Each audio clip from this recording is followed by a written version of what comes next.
ألا إنني أثني على خير منهم ولا أتكي للخلق من فقد عنهم ألا إنني أثني. Assalamu alaikum wa rahmatullahi wa barakatuh. Vous qui nous suivez sur tous les supports, donc la déclamation sur les écrits du Cheikh vient de se terminer. Sans plus tarder, nous allons enchaîner sur la relation que nous avons faite, que nous faisons chaque jour. Aujourd'hui, nous allons nous intéresser à un autre écrit du Cheikh qui a pour titre Allah Innani Usni. Allah Innani Usni, c'est l'incipit du poème. Nous sommes dans le cadre d'un poème qui n'est pas cette fois-ci un acrostiche, mais c'est un poème dont le titre également est fait corps avec l'acrostiche, l'incipit, comme nous avons l'habitude de le voir. Et c'est un poème qui n'est pas très long, un poème de 32 vers, qui a été composé dans la métrique Tawil, comme Yassuru, comme Muqaddimatul Amdah, comme il a dit. Donc c'est un poème de la métrique Tawil et qui fait 32 vers. C'est un poème fortement marqué par l'inspiration de l'exil, parce que véritablement il est classé dans ces poèmes qu'on appelle les poèmes de l'exil. Et sur ce point, évidemment, on va d'abord s'intéresser au préambule. Le préambule est très riche. On aurait pu passer tout le temps à parler de ce préambule, tellement il est surchargé d'informations que les uns et les autres pourront décrypter le poème comme nous l'avons toujours vu. Alors déjà, dès le premier mot, le Cheikh dit: Seigneur, mes ennemis, tes ennemis m'ont jeté dans la mer, comme ils avaient jeté ton ami dans le feu auquel tu t'étais adressé. Ya narukoni bardan wa salamun Ibrahim. Soit pour Abraham fraîcheur et sérénité. Et là, c'est une référence au miracle du prophète Abraham qui avait été jeté dans le feu et que Allah, le Très-Haut, a refroidi. C'est une révélation de taille et un prodige majuscule que le Cheikh vient de nous dire, puisqu'il a été jeté dans l'océan, c'est incontournable, c'est indéniable, et qu'il faut inscrire cette action dans le lot de ses manigances, de ses tentatives d'homicide qu'il a subies pendant qu'il était, n'est-ce pas, dans l'exil. Et à partir déjà de cette première partie du préambule, il y a un fait, nous allons nous permettre une petite digression, c'est par rapport aux sources. Parce que ce propos est une réponse irréfutable pour montrer que si on laisse en rade les écrits du Cheikh pour enseigner, n'est-ce pas, son hagiographie, mais il y a des pans entiers qu'on ne va pas comprendre. Le Cheikh évoque une situation qu'il a vécue, qu'on l'a jeté dans l'océan, et Allah le Très-Haut l'a sauvé. Cela dit donc que si on ne tient pas compte de celui qui a vécu l'histoire et qui écrit sa propre histoire, mais évidemment, on a beau parler de sources de premier ordre, on a beau parler de sources qui peuvent être insérées dans celles qui sont recevables et celles qui ne sont pas, mais en réalité, on ne saurait faire l'impasse sur les écrits du Cheikh pour comprendre, n'est-ce pas, sa trajectoire. Donc, il y a là un écrit d'exil, cela est indéniable. Le Cheikh également convoque le mois béni de Ramadan, toujours dans le préambule.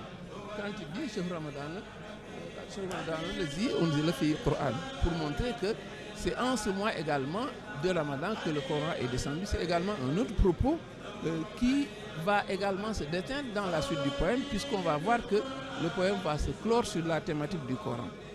Et quand il dit grâce à ta parole adressée au feu, pacifie-moi cet océan et ceux qui y travaillent, ainsi que tous les ennemis, les infidèles. Donc ce sont des propos qui sont suffisamment révélateurs pour montrer la nature et l'environnement dans lequel le Cheikh baignait.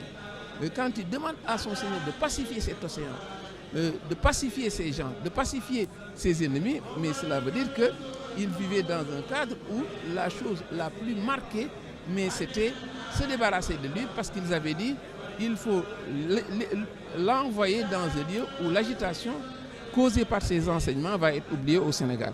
Ça, c'était le projet funeste qu'ils avaient, mais en réalité, l'objectif, c'était d'attenter à sa vie, comme ils l'ont fait en le jetant de la mer, selon, n'est-ce pas, les dires du cheikh lui-même.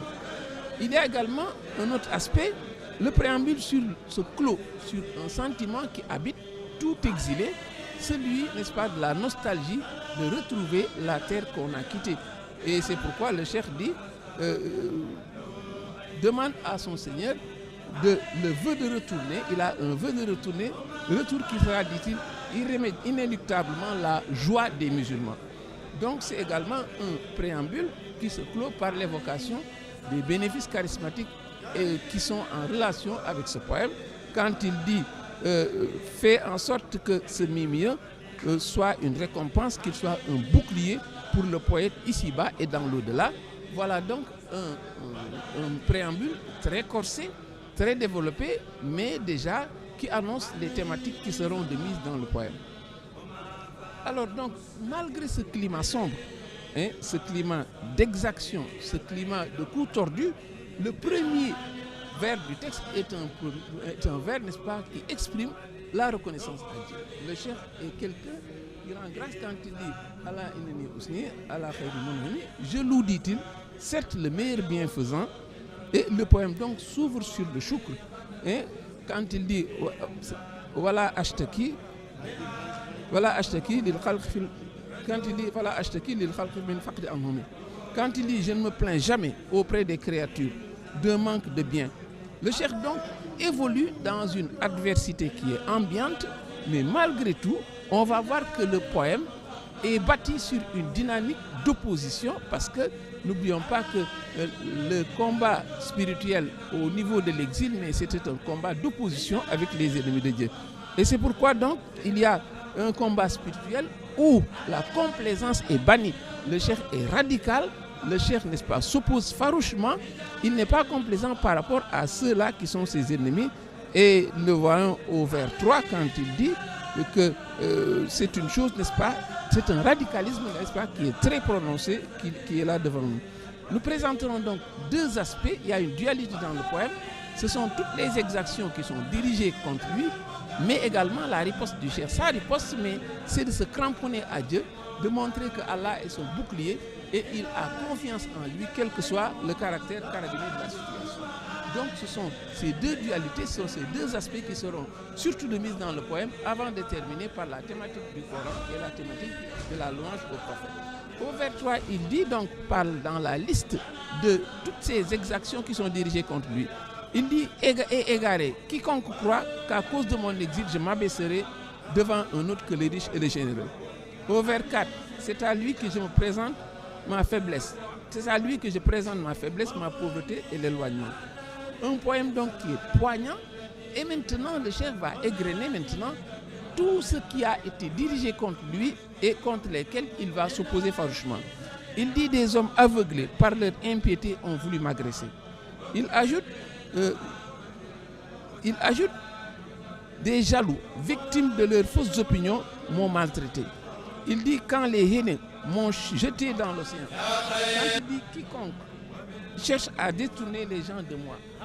Quand il dit quiconque m'abandonne dans les îles de l'océan dans le but de m'éloigner. Allusion, n'est-ce pas, à la sentence du conseil privé où il y avait lieu, dit-il, de l'éloigner jusqu'à ce que l'agitation causée par ses enseignements soit oubliée au Sénégal. Donc il y a une cascade de coups, une cascade d'exactions qui sont dirigées contre lui, mais la détermination du cheikh est sauve.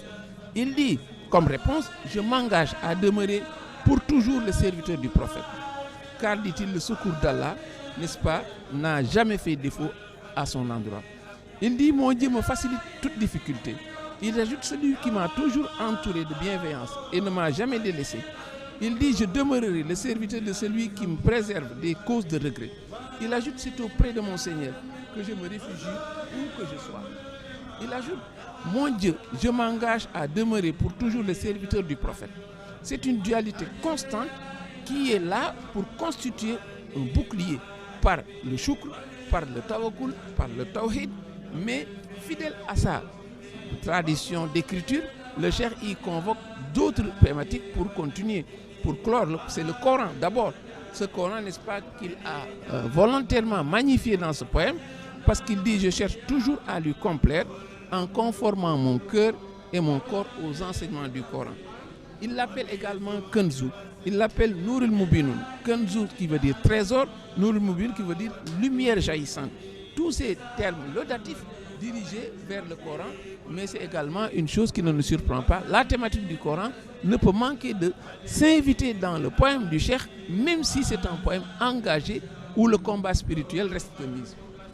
Il y a enfin que le poème se clôt sur ce qui constitue l'ADN même du poète, c'est-à-dire la louange du prophète. Et le prophète, dit-il, qui est sa référence, celui qui le fait courir, c'est pourquoi également la prière et la louange du prophète ne peuvent manquer de s'inviter dans un poème où le combat spirituel est très marqué, où les exactions sont développées, mais où la riposte du cheikh également est le bouclier contre lequel s'estompent tous les coups tordus posés par ces gens. Et enfin, le poème se permet sur l'évocation du Coran et évidemment ce qui ne pouvait pas manquer, en l'occurrence la louange du prophète qui est très présente dans ce poème de 32 vers à la Ineni Ousni et que nous avons eu à cœur de vous présenter. Demain, nous reviendrons également sur un autre poème et sur un autre titre. Merci de nous avoir suivis et bon Ramadan à tous.